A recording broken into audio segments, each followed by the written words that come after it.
quick facts to keep in mind when learning Spanish. Hello guys and welcome to the Spanish Learning channel. In this video I'm gonna give you some facts that I want you to keep in mind when learning Spanish. Fact number 1. The grammar in Spanish is flexible. For example, I go to school. In Spanish you could say it in different ways. For example, the most used is voy a la escuela. That's the most used. But you can also say yo voy a la escuela, which is for emphasis, or voy yo a la escuela. Or you can also say voy a la escuela yo, but that's rarely used. That's mainly for poetic purposes. Fact number 2. Translation is not always literal. Translate meaning rather than words. For example, my car is black. You can translate it literally. Literal in this example. My is me, car, carro is es, black, negro. In the second example, it is inverted. Blue is not carro. Blue is azul. Car is carro. In the third example, it is all scrambled. For example, in the phrase stainless steel ice cream spoon, stainless is inoxidable. Steel, acero. Ice cream in Spanish is one word, helados. Spoon, cuchara. Literal. Literally, this phrase here is like saying in English, spoon of steel stainless for ice creams. Spoon for ice cream of steel stainless. So basically some of the phrases are like the translation are like scramble, or sometimes inverted, or sometimes like literal. There are some phrases that you have to even put some other words. Okay,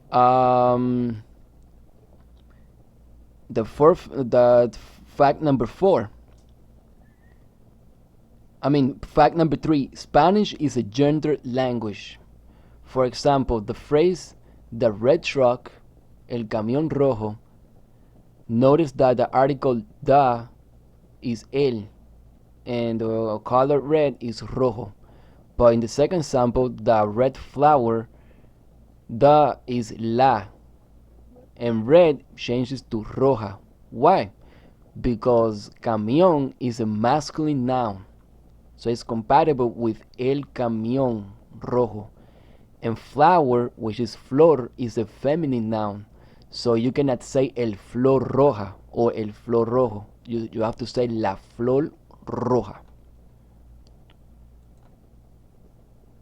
Fact number 4. Spanish has minor differences in vocabulary and slangs in every country and region. As you can see in this part of the video, in this picture, some countries have they give different words for different stuff. But let me tell you that every Spanish speaker can conversate and understand each other. Minor vocabulary differences, same language. Fact number 5. Spanish has a lot of diminutive and augmentative. Especially diminutive. We use augmentative too, but we don't use it too often. Papel is paper. The diminutive is papelito, which is little paper. And the augmentative, papelote, big paper. Like I said, we rarely use the augmentative. We always use, if it's a little paper, small paper, we use papelito.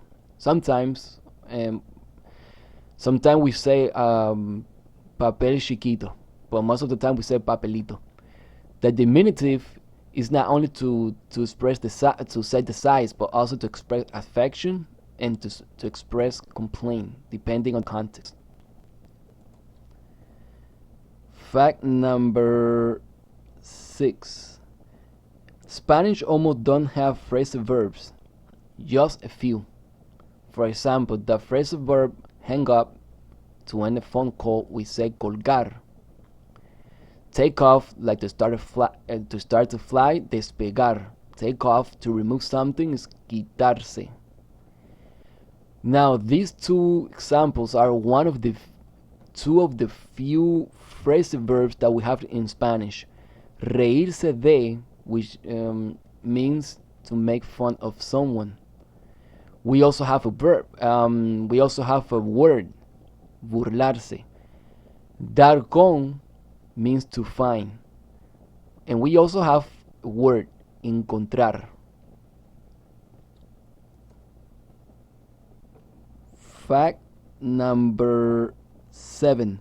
Sometimes we use Spanglish, but only in the USA and a few other places.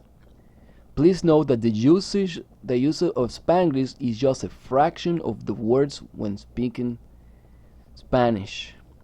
For example, these are 3 really common words that we use in Spanglish. Like, for example, check, chequear in Spanglish, but in standard Spanish is comprobar, verificar. Spanglish is informal. And yes, we use it here in the United States and few other places. And we understand each other, but if a person comes from another country, they might not understand some words. You say, for example, parqueo. They might not understand that, maybe by the context, but we have to say estacionarse. Fact number 8. Spanish have an informal you and formal you, and depending if it's formal or informal, some word changes. Okay, first of all, when do you use the formal you? Okay, when you speak to another person, or a person that is not your friend, person of authority, you say the formal you, which is usted. Or if you're going to make a speech, or you're going to write something to publish a book, you have to speak in the formal you. You have to say usted. When are you gonna use informal? In what setting do you use informal? If the person is younger than you, if it's your friend, family members, you don't say usted, but you say tú. Like I said, when depend if it's informal or formal, some of the word changes really slightly. For example, tú vas means you go. In the formal way, you say usted va. See the difference? Vas and va. Next example. Te tengo un regalo. I have a present for you. If it's formal, you don't say te tengo. You say le tengo un regalo. I have a present for you. So in this case, instead of te, you say le. In imperative verbs, also changes whether it's informal or formal. Depending if it's informal or formal. For example, in the informal way, you say registrate. But if you want to say in the formal way, you say registrese. Okay, guys, we already finished this lesson, and thank you for watching.